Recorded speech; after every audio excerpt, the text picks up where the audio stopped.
You know what they say, better late than never. You have been caught in the rant trap, where I rant about whatever my subscribers want me to rant about. You might remember that the last entry to this series was about, let's see, March 3rd of 2024. I genuinely thought it was 2025, which is why I continued to want to catch up on these last two rant requests, at the end of the year here, 2025. But apparently they were a little bit older than I thought they were. But you know what? In the goal of trying to get out more content in the new year and really put the fucking nose to the grindstone, I gotta get rid of a few demons, little monkeys off my back. And this one has been one of two. These will be dropping at the same time, but we've got to exercise these demons, and it's a fitting terminology to talk about this rant, which comes from fucking Ultra Cunny. God damn it, Redneck. AKA the Redneck, who says, listen to PetroDragonic Apocalypse by King Gizzard and the Lizard Wizard and give your thoughts on it. Also title the video, Local Redneck Tries to King Gizzard and the Lizard Wizard Pill Me, because I think that title is very funny. It is very funny. I will not be titling the video that. That is a Crunchy Bagels original, and I can't just gimp them like that. So, finally making good on this this promise from, what would this be, 12 plus 9, like 20, nearly 2 years ago, 20-ish months, give or take.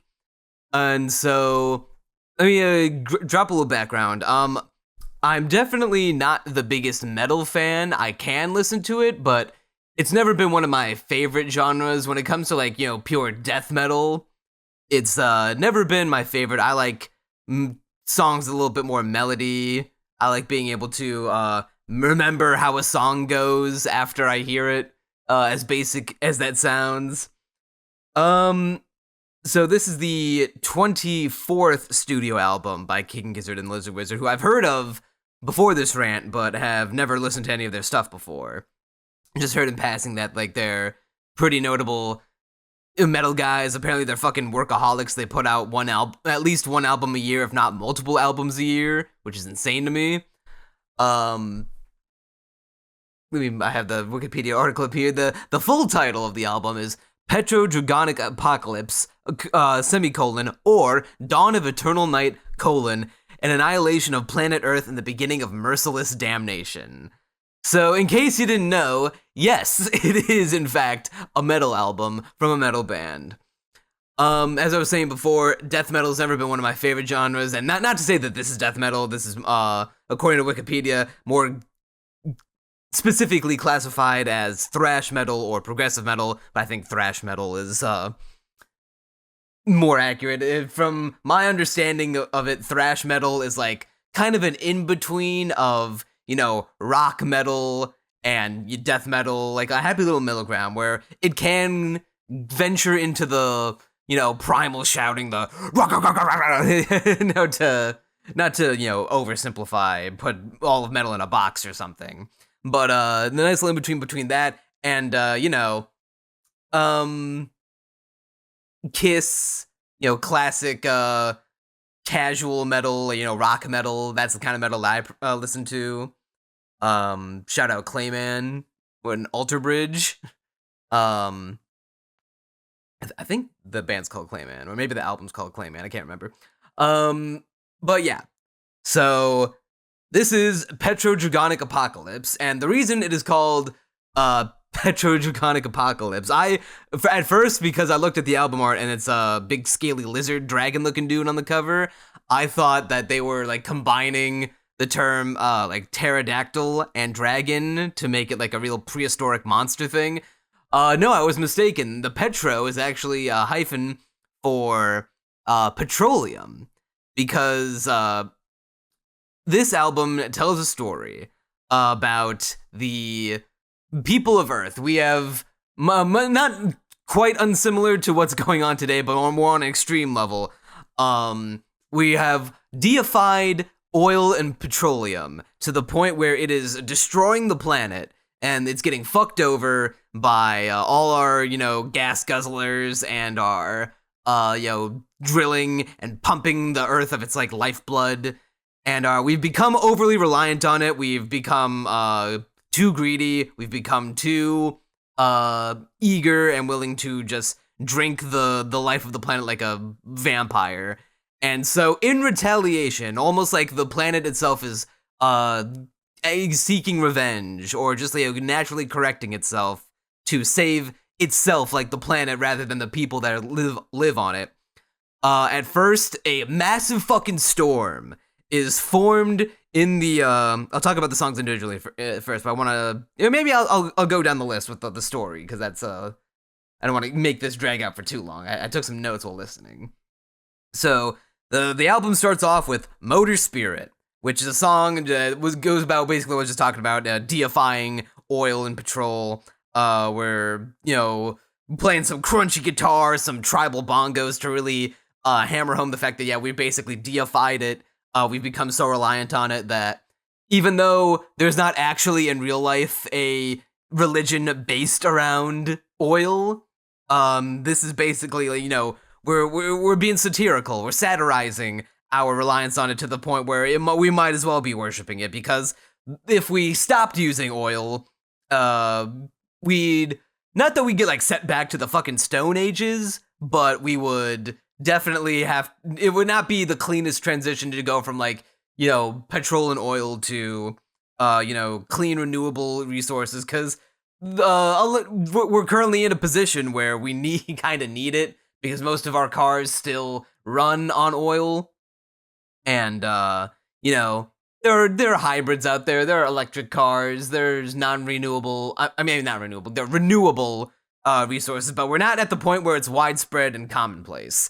We're still guzzling our gas by the gallon every day.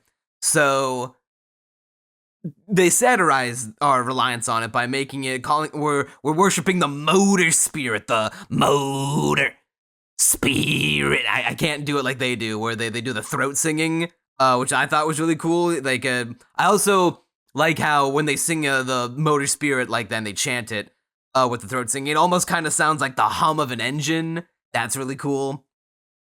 So Motor Spirit, good song. I'll say this right off the bat. I think there are no bad songs in this album. It's 7 songs long, about 50 minutes long.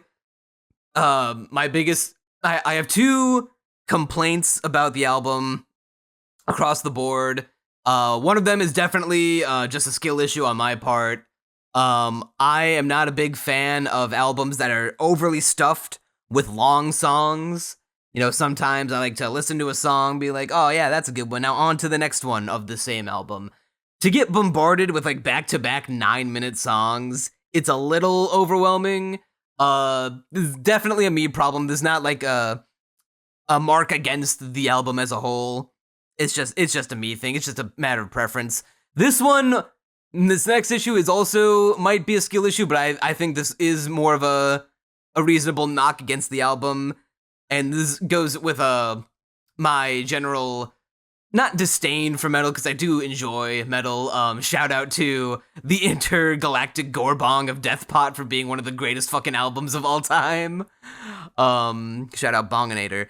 But it really bothers me. I can't stand it when these metal singers think that they can get away with not singing by either singing it in a way where it's impossible to fucking understand, or you can't make out what they're saying, because not because they're not singing it not clearly enough, because they're too busy, primal shouting to enunciate their words better, but also they're putting it beneath the instrumentation. The lyrics are being played, or they're mixed below the instrumentation. So while you're trying to fucking understand what the fuck they're saying through all their, metal screaming and throat singing, you also have to try to hear it and parse it out over the instruments. And that happens to half the songs on this album, which definitely hampered my enjoyment of a good number of them. I did a thing where I listened to the album twice. I listened to it once, just by itself, just sitting in my chair, just listening to it, jamming out, vibing, trying to parse out what they're saying. and I listened to it again where I had Genius up in front of me so I can see all the lyrics. And that second listen through was like, oh my god, like I could not understand fucking more than 50% of what they were saying without Genius in front of me. So that's that bit of a knock, because I don't have that problem with a lot of other metal bands. I never had that problem with Alter Bridge or fucking Clayman. Like, I was able to make that out just fine on my first listenings of a lot of their songs. So, you know, that's it still might be a scale issue on my end, but yeah, that's my problems with the album in a general sense. Now, back to going down the list. Motor Spirit, great. I like I did mention the throat singing chanting. The first half of the song is definitely better than the second half. The song becomes more audible, like easier to listen to, the lyrics wise, but yet the instruments get a little less dynamic as it's going on. I think after the bongos are done, they kind of fall into a repetitive, repeating guitar measures, and the song becomes a little less exciting. Then we transition to, one more thing I gotta point out about the album that I love. They do the thing where every song naturally flows into the next, so when you listen to it as an album from start to finish, it does the thing where it's like one seamless listen. I always appreciate albums that do that. Shout out Green Day, American Idiot. Supercell. So now the planet is like, okay, y'all have gone too far. Y'all are fucking this planet up too much. It's time for the Earth to cleanse itself. So here's a big fucking fuck off storm that makes they literally sing about it in the lyrics. It makes the Wizard of Oz storm seem that blew Dorothy all the way to a fucking isekai, another world in Oz. That's fucking pussy shit compared to the Supercell storm that's tearing up the planet, fucking throwing cars, livestock, people, cities, houses, everything into chaos, thrown into the air, crashing to the ground, death and destruction all around. It's a great song. It's not great. It's a good song. Still kind of has the problem of not being able to parse a lot of the lyrics, but just singing about how the storm is fucking everything up. It's like the ultimate crazy ass storm that leads into Converge, where we're going into the point where now humanity is so fucked by the storm that, from what I understand of it, from what I parse, either the astronauts that are already in the International Space Station above the planet are just like watching, because they already happened to be there before all this shit went down, watching as their home planet just gets fucked up by the storm, helplessly, knowing that they can never return to it, and they're just like helplessly watching the destruction of their world. Or a lot of humans just, travel to the ISS as like a safe haven to escape the storm. Either way, this song also just kind of good. It does get a little repetitive near the end, similar with Motor Spirit. A lot of repetitive instrumentation. It gets less dynamic with the how they play the instruments. But then we get into Witchcraft, which I think is my favorite song on the album. It's a toss-up between this and the next one. Witchcraft is, so apparently, those who have deified oil in the planet are filled, turns out we're filled with fucking witches. And now the witches, we're doing demon shit. We're sacrificing our fellow man. We're doing all kinds of satanic cult shit. And we're doing all these sacrifices in the hopes of summoning something that can combat this storm, that blow it back and save us from this horrible apocalypse that is being set upon us. Gotta say, love the fucking guitar solo towards the end, even if it is a little too long for how repetitive it is. And the best thing about the song is I love the way they sing the fucking melody of the verses. At the risk of getting fucking copyright straight through the fucking microphone, I'm gonna play it a little bit further away so I can remember how they sing it. Yeah, this is the one that goes dun dun dun dun dun dun dun dun dun dun dun dun dun. They sing all the verses like that. Really fucking awesome. Love it, love it, love it. That's a great song. Might be my favorite one on the album. Then the song ends with them trying to summon something, but what they've summoned is a fucking Gila monster. They've summoned basically a fucking dragon. They summoned a dragon, and this dragon fucking hates humanity. They see all the evil witch shit they've done, all the deification of oil and petrol, and this dragon is like the physical representation of the planet, creating a life to be like, okay, it's time to fucking cleanse humanity. Y'all have gone too far this time for realsies. We're killing all these witches. The entire song Gila Monster. By the way, them chanting Gila, Gila, Gila, Gila Monster. Also awesome. This dragon's fucking their shit up. All the witches are getting fucking killed to hell. Great song. Competes with Witchcraft for my favorite song on the album. Then we kind of get into a bit of another lull here with with Dragon, and it's alright. It's pretty good. Them chanting the word dragon doesn't hit the same as the Gila chanting. Also, by this point, I'm kind of getting a little fatigued by every song just having the name of the song be chanted as part of its chorus. Like, you can have a cooler chorus than that. Like, Motor Spirit didn't have a... Well, I mean, they chanted Motor Spirit, but this chorus that they had for it was at least unique. It feels like they were, going to the well one too many times with all the chanting stuff.